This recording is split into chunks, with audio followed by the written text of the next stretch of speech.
Russian activist Navalny's foundation calls on Biden to sanction Putin's closest allies. This post received a score of 12,000, with an upvote ratio of 96%. Here are the top comments in response to this article. Most of the money from EU towards Russia gets laundered through Cyprus and incidentally is the country with highest Russian naturalizations EU passports. EU should cut that cord and see Navalny released very quickly. I'm pretty sure Cyprus pulled the plug on its golden passport program a while back after they were exposed by undercover folks from Al Jazeera. Up until a few days ago, Putin's closest allies were the USA's ruling party and their terrorist cult leader. Accurate. Trump was impeached on the first impeachment for Russian collusion and was acquitted. What makes you think he'll be convicted on his second impeachment for inciting an insurrection? It's Joe Biden's 10th day of his presidency and Trump is free doing golf and sleeping in his Mar-a-Lago. It's as if we're letting him get away with inciting an insurrection and we're condoning his actions just by doing nothing. The impeachment should do the trick of what people actually want to accomplish, hindering him from power. There are also a few more cards to play that could easily have him locked up. You also have to take into account a lot of his followers are in positions high and low in the government. You have to be smart or risk an Operation Mayhem level of insanity on your hands.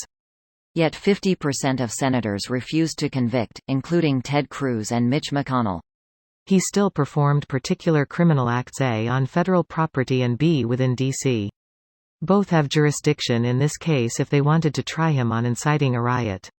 I definitely am not a trumpeter, first of all, but I am curious. What exactly is he being tried for? Obviously, he called supporters to the Capitol, but do we have any proof that the armed insurrection is what he wanted?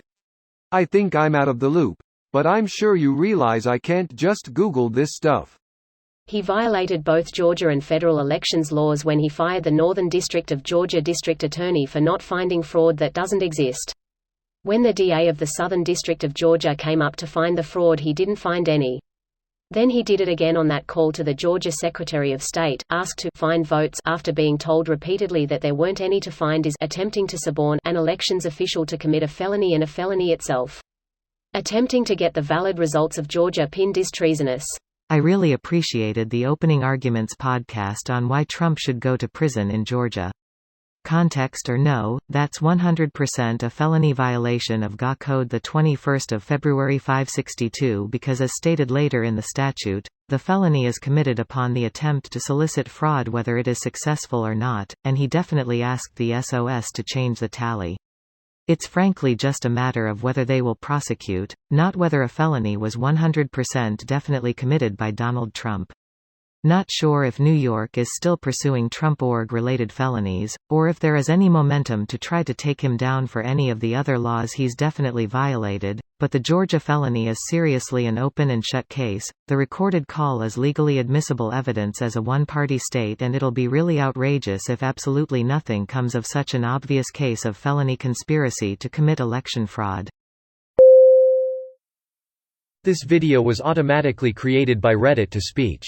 The article and comments in this video were selected from Reddit according to their upvotes, and any paraphrasing was performed by smmry.com, without any human intervention.